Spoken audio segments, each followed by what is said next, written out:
Hello.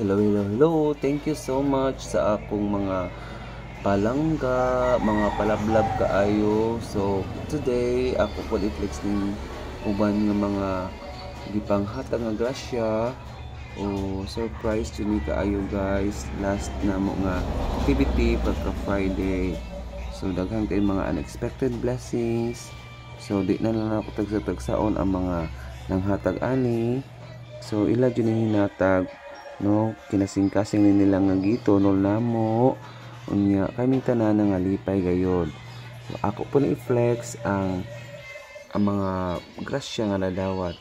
Salamat kaayo ninyo og everything makapatambok o makahatag og katamis sa among kasing-kasing mo kami magpadayon sa pagpanerbisyo. So salamat kaayo sa tanan. Daghan pa ni kaayong mga nahatag uban to sa school. Thank you kaayo mga palablab, Jomega, partner, ug sa tanan mga beshi. So, happy Sunday everyone. Good vibes at kanunay. So whatever challenges na maabot na to, basta importante, smile. Laban pa rin kahit walang kalaban. God bless us all.